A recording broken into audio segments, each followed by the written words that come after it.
नमस्कार दोस्तों, आप सभी का मेरे दिव्य दृष्टि चैनल में स्वागत है। आज मैं आप सभी के लिए सावन मास महात्म अध्याय 19वां लेकर के आई हूँ। आपको पसंद आए लाइक शेयर एंड सब्सक्राइब करें।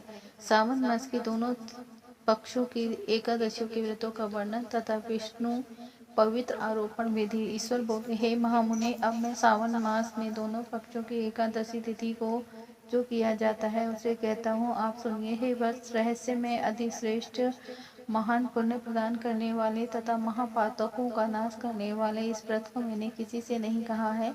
यह एकादशी व्रत श्रवण मात्र से मनुष्यों को वांछित फल प्रदान करने वाला है, पापों का नाश करने वाला, सभी व्रतों में श्रेष्ठ तथा शुभ है।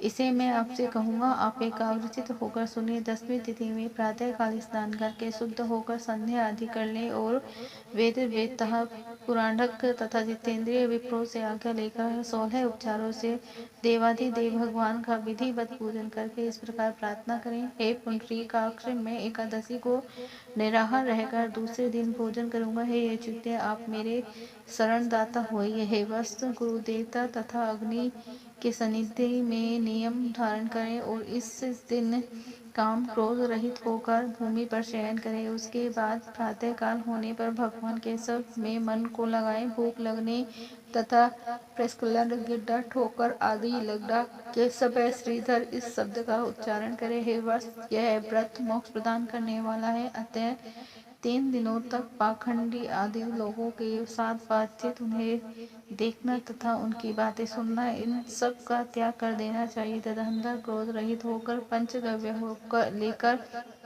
मध्याह्न के समय है नदी नादि आदि के निर्मल जल में स्नान करना चाहिए। सूर्य को नमस्कार करके भगवान श्रीधर के चरण में जाना चाहिए और वर्ण आचार की विधि से सभी कृत्य संपन्न करके ही घर आना चाहिए।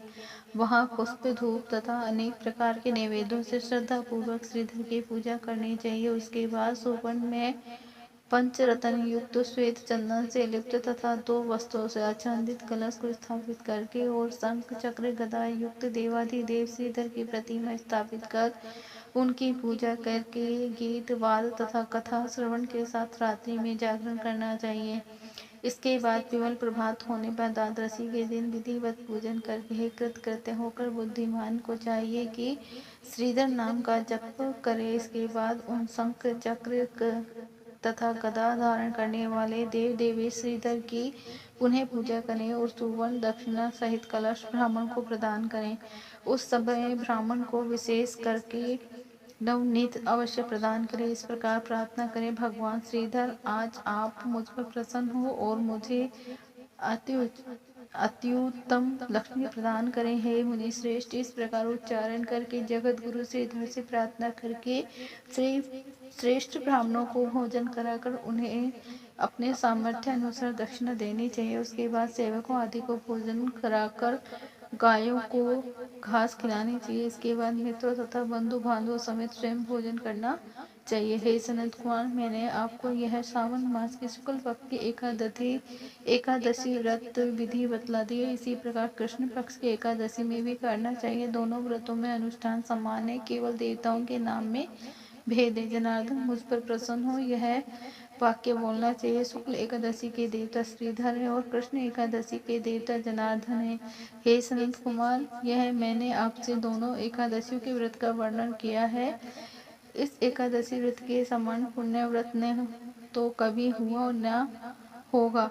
आपको यह व्रत गुप्त रखना चाहिए और दुष्ट हृदय वालों को नहीं प्रदान करना चाहिए। ईश्वर बोले, हे सनत कुमार, अब मैं द्वादशी तिथि में होने वाले श्री हरि के पवित्र आरोपण व्रत का वर्णन करूंगा। पिछले अध्याय में देवी की कही गई पवित्र आरोपण विधि के समान ही इसका भी पवित्र आरोपण है। इसमें जो विशेष बात है उसे मैं बताऊंगा, सावधान चित्त होकर सुनिए। हे महामुने, इस व्रत के लिए जो अधिकारी बताया गया है उसे आप सुनिए। ब्राह्मण, क्षत्रिय, वैश्य, शूद्र तथा स्त्री, इन सभी को अपने धर्म में स्थिर होकर के भक्ति पूर्वक पवित्र आरोपण करना।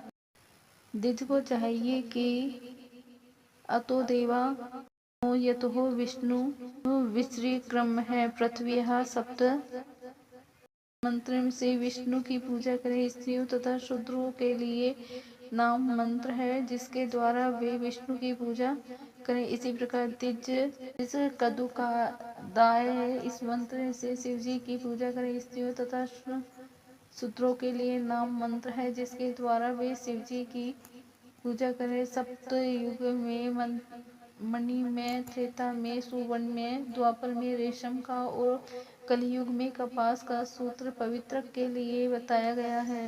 सन्यासियों को शुभ मानस पवित्र रोपण करना चाहिए। बनाए गए पवित्र को सर्वप्रथम बांस की सुंदर टोकरी में रखकर शुद्ध वस्त्र से ढककर भगवान के सम्मुख रखें और इस प्रकार कहें, हे प्रभु, क्रिया लोक के विधान के लिए जो आपने आच्छादन किया है, हे देव, आपकी प्रसन्नता के लिए मैं इसे करता हूँ। हे देव, मेरे इस कार्य में विघ्न न उत्पन्न हो। हे नाथ, मुझ पर दया कीजिए। हे देव, सब प्रकार से सर्वथा आप ही मेरी परम गति हैं। हे जगतपते, मैं इस पवित्र से आपको प्रसन्न करता हूँ।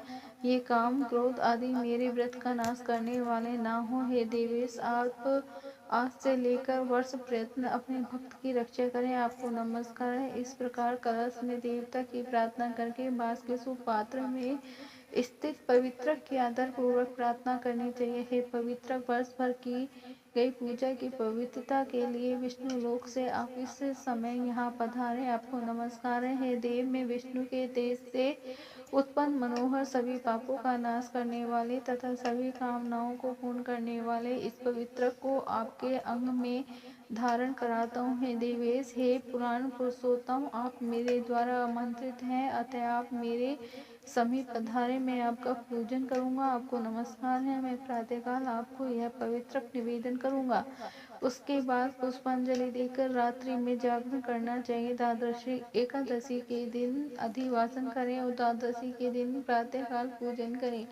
पुनः हाथ में गंध, दुर्वा तथा अक्षत के साथ पवित्र लेकर ऐसा कहें, हे देव देव, आपको नमस्कार है। वर्ष प्रयत्न की गई पूजा का फल देने वाले इस पवित्र को पवित्रीकरण हेतु आप ग्रहण कीजिए। मैंने जो भी दुष्कृत किया है उसके लिए आप मुझे आज पवित्र कीजिए। हे देव, हे सुरेश्वर, आपके अनुग्रह में से मैं शुद्ध हो जाऊं। इस प्रकार मूल मंत्र से संपुष्टित इन मंत्रों के द्वारा पवित्र अर्पण करें। उसके बाद वहां नैवेद्य अर्पित करके निराजन कर प्रार्थना करें और मूल मंत्र से घृत सहित खीर का अग्नि में हवन करें। इसके बाद इसी मंत्र से पवित्र का विसर्जन करके इस प्रकार बोले, हे पवित्र, वर्ष भर की गई मेरी शुभ पूजा को पूर्ण करके अब आप विसर्जित होकर के विष्णु लोक को प्रस्थान करें। इसके बाद पवित्र को उतारकर ब्राह्मण को प्रदान कर दें तथा